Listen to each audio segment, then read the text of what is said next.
I remember I guess it was a couple months ago, or maybe almost a year ago when you came back from Spain and we went for that cold plunge, ripping over there at like 5 a.m., cold, pitch black, turn on the Jeep, doesn't even make a noise because it's electric, no big deal. Thanks Cody and Pioneer Aldergrove Auto Group. Yep. What's up, team? We're back with the 263rd episode of the Athletes Podcast today, featuring Brian Wallack, a buddy of mine who is a 6'7", 250-pound pro basketball player, also a perfect sports athlete. By the way, if you use the code AP15, you get 15% off, no big deal. We're also cruising around here in Denver for the Mile High Summit on behalf of Cook Stark Hockey, Cook Stark Management. We got 12 athletes down here for the weekend. We got producer Ryan here in person, putting together incredible content on a daily basis for you, team. And as well, we're gonna have content coming out over on a weekly basis, showcasing what we've been doing here all weekend. We got these incredible athletes. We're gonna be interviewing them in person, talking about this incredible event. And I wanna thank you folks for tuning in. This is August 1st. We're halfway through the year. If you haven't achieved the goals that you wanna achieve yet, listen to this episode. Brian might be able to provide you with the insight and inspiration that you need to kick off the back half of 2025. Here we go. You are the most decorated racquetball player in U.S. history. World's strongest man. From childhood passion to professional athlete. 8-time Ironman champion. So what was it like making your debut in the NHL? What is your biggest piece of advice for the next generation of athletes? From underdogs to national champions. This is the Athletes Podcast, where high-performance individuals share their triumphs, defeats, and life lessons to educate, entertain, and inspire the next generation of athletes.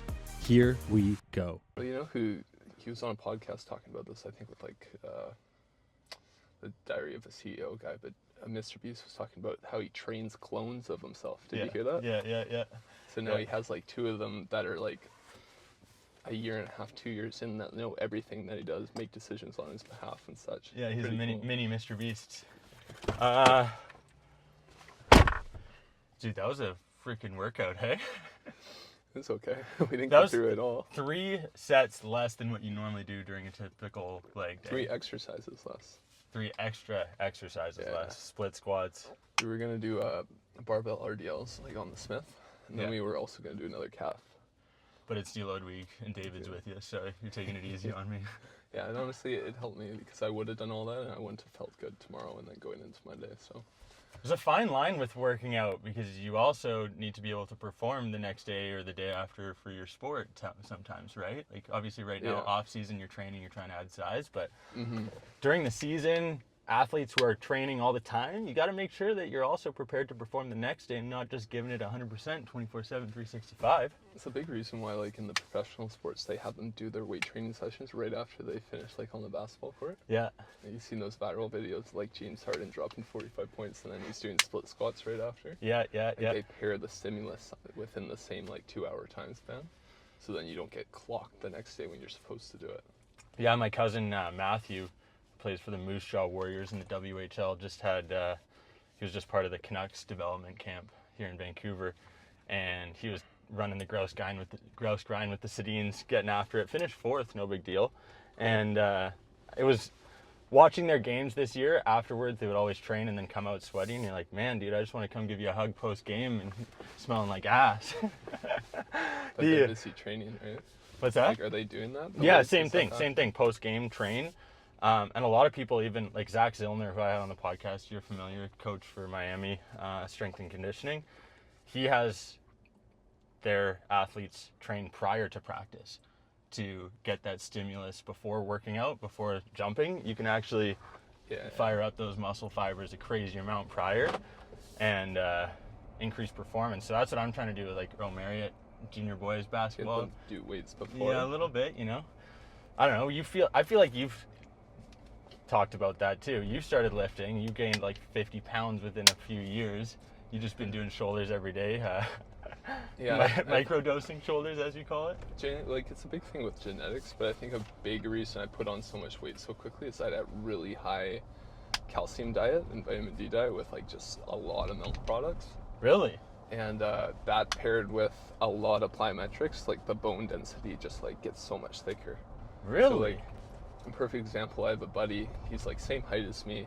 We have about the same muscle mass, But he was, like, when I was super heavy, I was 265, and he was only 210. Yeah. But we looked the exact same. And the only thing that can attribute to is bone mass, right? So it's interesting. If you had known that when you were younger, how would you have done things differently then? Or would you have changed anything? I don't think I would have changed anything. Like, obviously it made me heavier, but I think it was really smart to, like, as soon as you stop drinking milk or having dairy products, you become intolerant to it, right? Yeah. So if you just keep that up when you're younger, then you're basically chilling. Unless you have some predisposed thing that makes you like sit on the toilet for 10 hours. And then I wouldn't recommend it. And then you end up signing with Gymshark, getting 1,000+ people to buy off your 20% discount. Can I Wellness Supplements provides you 4 separate sprays that allow you to be your best every single day. That is the blue, Fresh. That's the purple, Sleep. That's the green, Mend. And that is the red, the Boost. All 4 you can get for using the code AP20 at checkout. You can save 20%, whether that's on their website. And again, send me that screenshot when you're purchasing them. Our athlete, Katie Simonson, loves them and cannot say enough good things about them. I promise you will enjoy Can I Wellness Supplements as well. Use the code AP20. Let me know what you think. A big thing that's cool about the Gymshark thing is, like, a year ago I was playing professional in Spain, like even less than a year ago, and I thought that was like a be-all end-all thing. Like, oh, I go play pro basketball, this is it. Like, this is all my dreams that came true. And I get there, and I'm like, this isn't what I like had in mind. Like, I'm playing in a city that I don't speak the language. The living conditions aren't the greatest. The food's not the greatest. I'm not with my family. I'm there on my own, and there's no one like that I'm there to like kind of make proud. Do you know what I mean? So it was really like, it hit me in the face and made me realize, like, is this really, like, at the end of the day, like, I wanted to play pro basketball for myself, but also to inspire others and show that it's possible to do it, like, coming out of South Surrey. But I was like, I came home, and then this Gymshark and this online social media presence stuff became more of like a possibility. I was like, this is the same avenue in terms of inspiring people and showing them the potential of, like, being fit, being strong, being athletic, all those pieces, but on such a bigger scale and reaches so many more people. So I was like, this is the path that I truly wanted to do all alone. I just didn't realize that it was a possibility, which was really, really cool. So now I've just gone all in with that, and it's obviously doing well and inspiring a good amount of people to buy Gymshark and change their fitness lifestyle. So I think that's why, like, we've gotten along so well over the past years, because we share that kind of goal mindset. I think, to your point, coming from small town White Rock, South Surrey, there weren't maybe those individuals for us to look up to growing up, and you're like, hey, why not us? Yeah. Why couldn't it be, 2 guys chopping it up on a podcast, inspiring literally millions of young athletes to pursue their best selves, whether that is in a professional sport or just becoming the best athletic version of yourself, right? Like, to your point, you can go play pro basketball. Maybe you'll get, thousands of people watching your games, but now, to your point, you could have millions of people looking at what you do every single day. Yeah. Impacting so many more, not just basketball players, but every athlete, right? Exactly. Yeah. So it's definitely like much bigger scale, which I think is just such a cool opportunity. It's got to be cool having your brother and your sister competing both on a national, international stage. Like, your sister down competing for Team Canada, brother back in town, you get to train with him. Like, it's got to be fun having your family around too during this whole process. 100%. Yeah, they're both killing it. Like, my sister just started playing with the senior national team, and they're at the AmeriCup like openers, so they play USA today. But she's been doing pretty good. Like, she had her last year at University of Washington State, where Klay Thompson went. Had a really good year. Now she's gonna go play in France in September. But like, her life is just all basketball. That's all she does. She just eats, food, sleeps, basketball. And like, this whole summer's just a write-off for her with Team Canada. And then my brother, on the other hand, like, plays D1 hockey. So all of them have done like some pretty good work. I feel like you have been able to see how sport can impact so many people between your brother, sister. Your dad was even a bodybuilder growing up. I remember you saying, like, for you probably thought basketball was going to be this way, or you get to travel the world, and now you're doing probably 10x the amount of travel thanks to social media. Well, just in this past year, I've traveled more internationally than I ever did with basketball, which is kind of cool. And is there a part that you I feel like I asked you this on one of the other times we weren't able to actually record and produce, but like, what do people not know about Brian Wallack that they don't see on socials that you think is either important for them to know or maybe be aware of?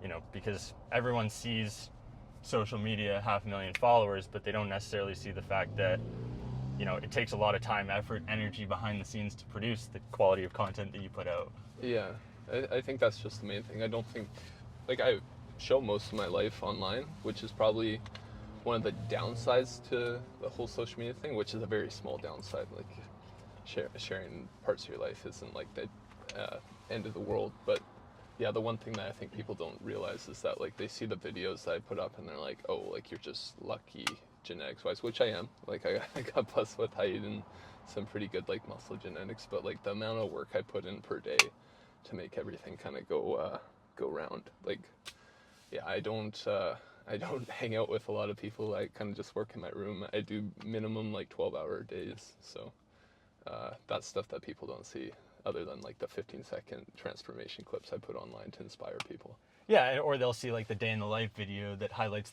the best 60 seconds of that experience. But, you know, even myself right now, I'm like, yo, it's not always fun cracking open a can of tuna, throwing on some balsamic vinegar and shoving it down. Like, it's a lot of work to put on muscle, to gain a following, to build a brand. And people are like, oh, overnight success, guy's got big shoulders and he's 6'7", so it must be easy for him.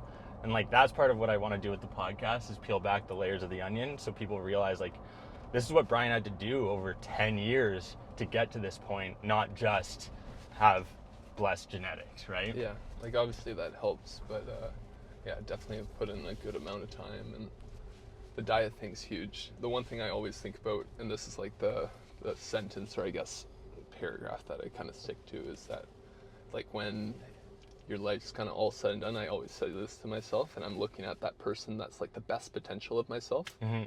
It's like, I want to look the exact same, feel the exact same, do the exact same as that person. I don't want to be like staring across the table and be like, oh, I'm not the same like level as what you are. Right. And that's what, like, I think about every day when I'm like doing something I shouldn't be doing, or I'm doom scrolling or something like that, right? It snaps me right back to the present and like what I'm trying to do. I feel like you don't have that a lot. Like, I don't know, I see what you're doing on socials, and I see like the behind the scenes too when we're training. Like, you don't seem like you got a lot of downsides right now. You seem like you got everything pretty optimized. So I feel like you're a pretty consistent individual. If there was pieces that you would be able to suggest to young athletes, you talked about it when we were in the gym there earlier, you've got a younger following, like, what are some things, steps, maybe processes that you would put in place as a young athlete to see success, both physically, mentally, emotionally, if you were to kind of layer a couple out? I think the biggest one, we kind of mentioned it earlier today, but doing the most difficult thing first thing in the morning is probably, like, I think up there with one of the best things you can do, like, ever. Mm-hmm. Like, when it comes to diet, when it comes to working out, when it comes to anything, if you do something incredibly difficult, and it could be as simple as like doing a really cold shower in the morning, mm-hmm. what you're doing is training that part in your brain, the one of the cortexes, prefrontal cortex, amygdala. It's a funny long name that Huberman always talks about, and I keep messing it up, but every time you do something tough, that space grows. Like David Goggins' one's like massive in his brain, the rest of his brain's tiny. And if you can grow that, especially when you're younger, by doing something extremely difficult first thing in the morning, it could even be as simple as waking up at 5 a.m. compared to 8 a.m. That part grows, and over time, everything else in after that part gets super easy. I love to think of the analogy. Imagine you have a girlfriend that you want to break up with, but you don't want to break hurt her feelings. But once you make that conversation happen, you feel like you could have any conversation in the world. Yeah. Like, it's just like, you just need to make sure that you do something really difficult, and then after it, everything else becomes so much easier. Yeah. So you do that first thing in the morning, everything after that is just like stepping stones. I remember I guess it was a couple months ago, or maybe almost a year ago, when you came back from Spain and we went for that cold plunge, ripping over there at like 5 a.m., cold, pitch black, turn on the Jeep, doesn't even make a noise because it's electric, no big deal. Thanks, Cody and Pioneer Auto Group. And like most people aren't willing to do that kind of stuff, right? And get after it at 5 a.m., go to the gym at 6. But it's those little things that if you can create those habits early, what is it, 28 days to create a habit? Yeah, I swear it keeps changing. I heard the new one, it's like 66. Oh, damn, that's a bit longer. Yeah. And you got to try something 21 times before you get used to it or like the flavor of it. So like, hey, give it a month, try those things. It's not that hard realistically. You set your alarm, you get in there, it's kind of uncomfortable. But you got to get comfortable being uncomfortable in life, you know? Yeah. I think the biggest one too is like just having someone helping you keep you accountable. So like if you have a friend and then you lock in together, now you have like that accountability partner. If you don't have that, one thing that I found really helpful too is, and say like you don't have people like in your area that are like really motivated. You just get a podcast in your nonstop of someone that's at a level you want to be. So you constantly have their voice, their tone, their vision of like where they're at in your mind.